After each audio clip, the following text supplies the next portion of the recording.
Hoje é 20 de fevereiro, é um sábado à tarde, são quase 17 horas.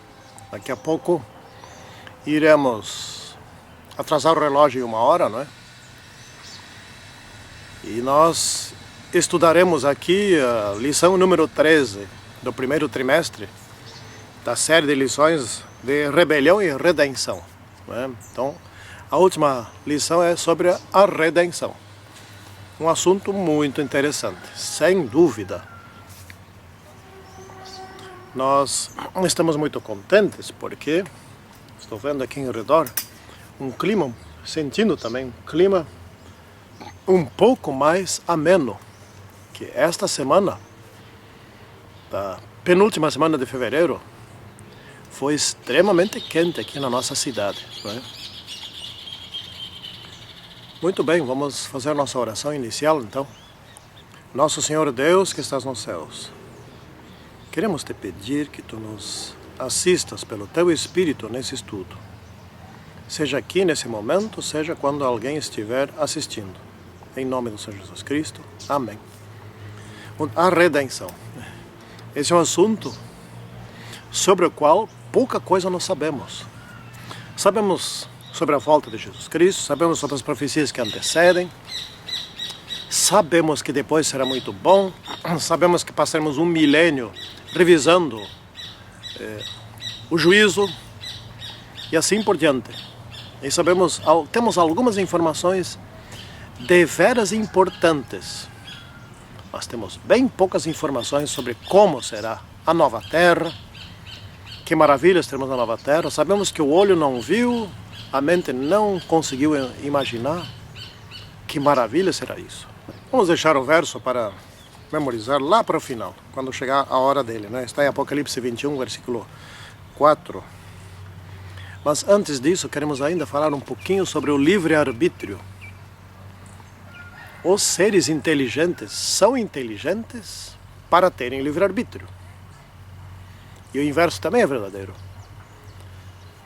Os seres de livre-arbítrio têm que ser inteligentes, não é? Portanto, a inteligência e o livre-arbítrio são inseparáveis. Deus tem livre-arbítrio, pode fazer o que Ele quiser a partir da sua inteligência. Os anjos têm livre-arbítrio, também podem fazer o que quiser. Tem a escolha, todo tipo de escolha está diante deles. Nós temos livre-arbítrio, mesmo aqui em condição de pecado, né? Nós podemos escolher ser salvos, por exemplo. Podemos também escolher nos perder, né? Podemos, por exemplo, ter grande vontade de ser salvos, mas temos o direito, se quisermos, de nos perdermos, não é? Temos esse direito, sem dúvida. Bom, então, o livre-arbítrio, ele requer que nós tenhamos todos os direitos. Também requer que tenhamos inteligência e conhecimento. E também requer que tenhamos conhecimento, inteligência e conhecimento para tomar as decisões e para escolher as decisões que são boas e separá-las das que não são boas, né? Para amar uns aos outros, para amar a minha esposa, etc., tenho que ter livre-arbítrio. Se eu tivesse um chip na minha mente, que Deus tivesse colocado lá, não digo um chip, mas alguma determinação na minha mente, que eu ame a minha esposa incondicionalmente, isto já não seria amor, não é? Ela não entenderia assim e eu não entenderia ela desta maneira. Tem que ser uma iniciativa minha ou dela. Amar a Deus tem que ser uma iniciativa nossa. Deus só se sente amado se nós tomarmos essa iniciativa livremente. Assim nós nos sentiremos amados por Deus se Ele tomar essa iniciativa livremente. E Ele decidiu, Jesus decidiu morrer por nós, por livre, espontânea vontade dEle. Isso tudo é livre-arbítrio. O livre-arbítrio tem seus riscos, e um deles nós estamos passando aqui, não é? Que é tomar uma decisão errada, como foi o caso de Lúcifer, e depois o caso dos nossos primeiros pais. Então temos as consequências. Lúcifer e nossos primeiros pais tinham a informação de quais seriam as consequências das decisões erradas. Claro, um livre-arbítrio sem conhecimento das consequências já não é também livre-arbítrio. Daí é sacanagem, né? Daí empunha, é arapuca, mas não é isso que Deus fez para nós. Então nossos pais sabiam das consequências, sabiam que era a morte, e está aqui a morte, né? Por aí. E de igual forma, tomaram a decisão errada. Bom, estamos aqui estudando a respeito desse assunto. O livre-arbítrio será defendido por Deus até o último dia do milênio e da destruição aqui da Terra. E depois o livre-arbítrio não precisa mais ser defendido, porque ele será uma condição eterna, perfeita, não é? E o livre-arbítrio vencerá. O amor vencerá. Porque também é outra coisa inseparável, é o amor do livre-arbítrio. Não existe possibilidade alguma de haver amor sem livre-arbítrio, como já falamos. Então o amor de Deus também não se manifesta sem livre-arbítrio, e também nós não podemos amá-lo sem livre-arbítrio. Bom, vamos então seguindo aqui adiante. Satanás diz aqui na parte de domingo será amarrado por 1000 anos, né? Como será isso? Nós podemos imaginar, amarrado. Bom, Satanás não poderá sair desse planeta, não poderá ir para outro lugar. Hoje já não pode, mas mesmo não podendo, ele ainda tem possibilidade de atormentar a vida de bilhões e bilhões de pessoas aqui na Terra. Ele tem muito trabalho para fazer e está trabalhando intensamente. Ele não descansa, nem precisa, né? Também Satanás poderá ficar aqui, ele terá que ficar aqui observando os corpos dos mortos, bilhões de corpos mortos, né? Ele que pregava aqui na Terra, ensinava, não existe morte, a alma é imortal. Então ele que prega agora para as almas imortais, né? Ele verá, ele mesmo sabe que isso é mentira. Então ele verá agora os resultados da sua mentira que ele fez, né? E vai ver estendido sobre a terra esses corpos mortos. Ele verá a destruição dos prédios, dos navios, dos aviões, dos tanques de guerra, dos caminhões, dos automóveis, sei lá, tudo que o ser humano construiu estará aqui enferrujando, né? Ele verá as consequências da continuidade da degradação do planeta, os terremotos cada vez mais fortes. Nós temos hoje, quer dizer, no nosso tempo, terremoto de 9,2 graus, né? Que é muito, muito forte. Bom, nesse tempo eu fico imaginando que terá terremotos ainda mais fortes que esse, mais intensos e mais frequentes. Tempestades terríveis, né? Violentos, granizos, tsunamis, o mar se agitando cada vez mais, né? Então, e Satanás vai ter que refletir sobre as consequências das suas coisas. Isto é o livre-arbítrio, faz parte. Bom, o que você aprontou deu nisso. Você vai agora ter 1000 anos para refletir sobre isso. Eu creio também, tenho certeza disso, que Satanás e seus anjos brigarão intensamente. Não tem o que fazer aqui, a não ser ficar sentado olhando, né, para o que aconteceu. E brigarão entre si. Tu é o culpado porque tu é o culpado, não sei o que lá, assim vai, né? Eles vão sofrer nesse corredor da morte antes da terceira vinda de Cristo. Porque com a terceira vinda eles serão exterminados no fogo do inferno, que purificará esse planeta totalmente, né? Então esses 1000 anos de Satanás amarrado, preso, isso quer dizer o seguinte: ele não tem ninguém para tentar, porque o seu grande prazer é estragar a vida das pessoas que servem a Deus, né? É fazer com que as pessoas se percam, tirar alguém que se propôs a ser salvo por Jesus Cristo para levá-lo para o fogo do inferno. Esse é o seu prazer, ele não terá esse prazer durante esse tempo aí.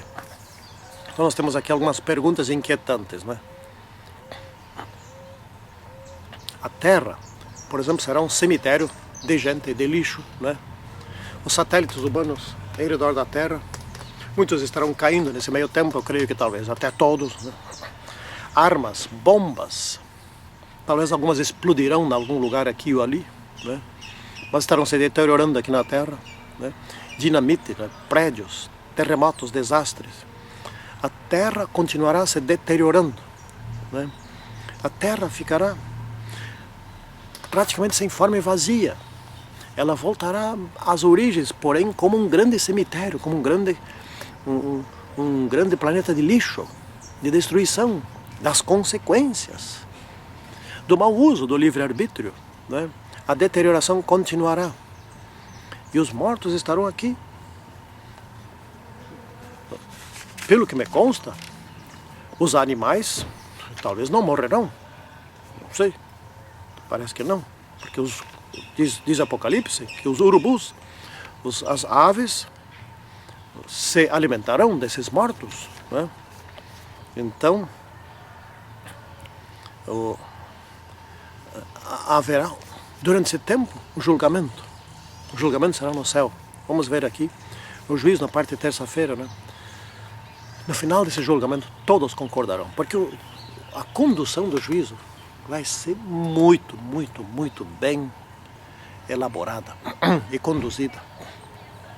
Esse juízo já começou em 1844, com aqueles que que optaram pela salvação. Então vão ver lá no céu, estão vendo, se de fato eles se arrependeram de tudo, e se tiverem se arrependido de tudo, estarão salvos, serão levados na segunda vinda de Cristo. Esses, por sua vez, para eles terão muitos tronos e julgarão os que ficaram na terra durante esses 1000 anos, né? E julgarão inclusive Satanás. Estará ali, eu não sei que grupo, quem vai pegar a tarefa de julgar os atos de Satanás. Vai ter uma lista bem grande, né? E também os anjos de Satanás. E os reis, e os comandantes, os grandes da terra, aqueles que fizeram mal e não se arrependeram, né? Serão julgados. Serão julgados, eu também não sei quem que vai pegar a tarefa de julgar Pilatos, de julgar aqueles falsos líderes religiosos daquele tempo que forçaram a pregação de Jesus na cruz, que perseguiram Jesus. Outros vão julgar aqueles que perseguiram os santos durante a Idade Média. Vão examinar os livros, do que fizeram, os atos, as motivações, tudo estará escancarado. Hoje a gente vê o externo, a gente pode fotografar, etc e tal, mas ali a gente poderá ter acesso às motivações que se passavam na mente das pessoas. É 1000 anos para fazer esse trabalho.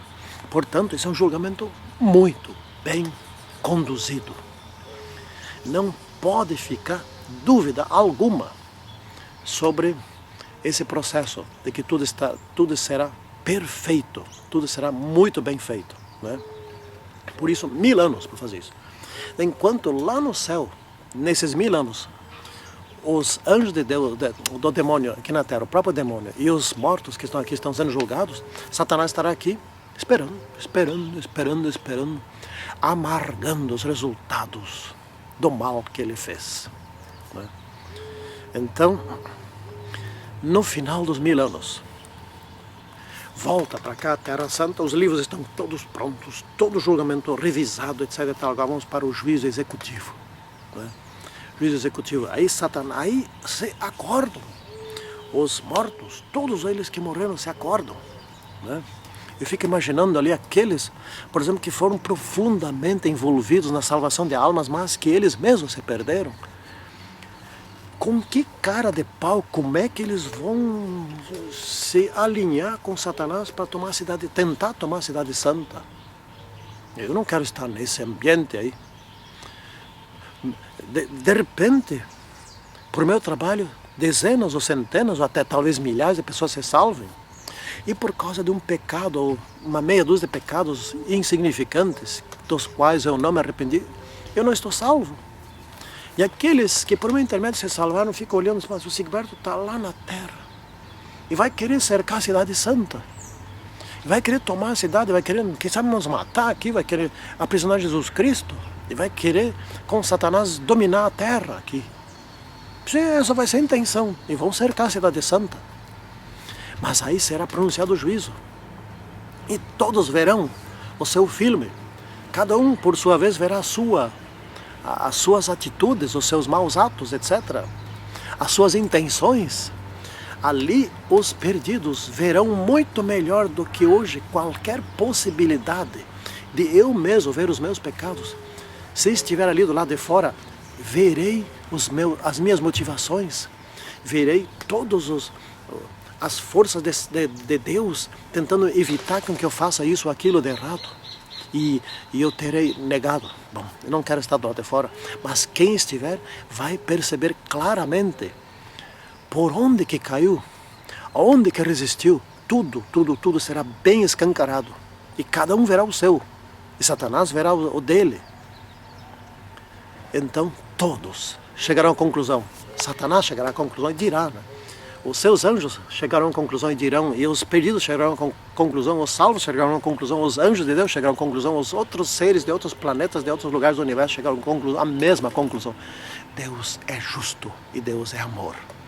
Deus salvou aqueles que desejaram ser salvos.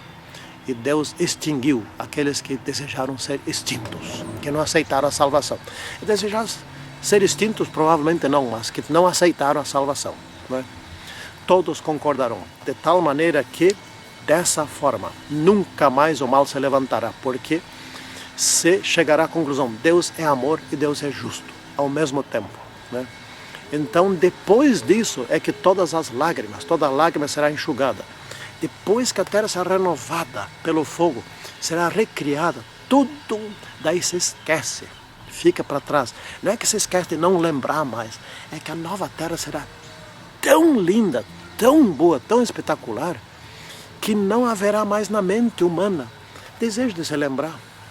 E Deus criará, por certo, uma condição que nós não queiramos mais lembrar daquilo ali. Por exemplo, vai criar atrações, vai criar beleza, vai criar coisas e tal, que vão fazer ocupar nossa mente para o resto da eternidade. E mesmo que nós tenhamos perdido ali algum querido, uma esposa, um filho, sei lá o quê, isso não mais nos levará à tristeza. Tão poderoso é Deus, porque até isso Ele consegue superar, né? Então aí sim parece aquelas histórias de conto de fadas, né? E serão felizes para sempre, de fato. Assim será. Eu não vou tentar nem descrever o céu, porque não tem como, né? Mas que vai ser maravilhoso. Ah, vai. Oxalá que nenhum de nós perca a nova terra. Porque se perder a nova terra, perdeu tudo, né? Eu gostei de um sermão do pastor Bulhão, certa vez, quando foi questionado por alguém que não acreditava na Bíblia. Ele disse assim, olha, é o seguinte, eu vou dizer nas minhas palavras, não nas dele, que eu também já não lembro mais exatamente as palavras dele. Mas ele disse assim, olha, se eu continuar crendo na Bíblia, etc., e isso não for verdadeiro, eu não perdi nada. Eu até ganhei muita coisa. Eu tive uma qualidade de vida superior, eu tive fé, eu tive uma esperança, acreditei nessa esperança, e nessa esperança eu vivi, e isso me fez bem, não me fez mal. Porém, se isso for verdade, como eu creio que é, então eu ganhei tudo. Aí ganhei tudo. A vida eterna, mais que isso, não existe. Porém você, se for verdade que o evolucionismo ou que a Bíblia é mentira, etc., vivendo do jeito que você vive, você só está perdendo. Você tem uma vida devassa, uma vida que não cuida da saúde, etc. Você já está perdendo aqui. E se for verdade que Jesus volta, etc., você perdeu tudo, né? Então é assim, mais ou menos isso que ele disse. Eu prefiro crer, vamos dizer assim, na pior das hipóteses, arriscar que seja verdadeiro. Porém, estou muito convencido de que não estou arriscando nada. Isto é verdade. A Bíblia é verdadeira. A segunda vinda está por chegar. As profecias estão se cumprindo. Não precisa mais do que isso para me dizer isto é verdade, que Deus existe e que Jesus volta. Que essa seja a nossa experiência, a salvação. Santíssimo e poderoso Deus, esteja conosco. Guarde-nos aqui, nesses últimos dias nessa terra, para que nós sejamos salvos. Em nome de Jesus Cristo. Amém. Tchau.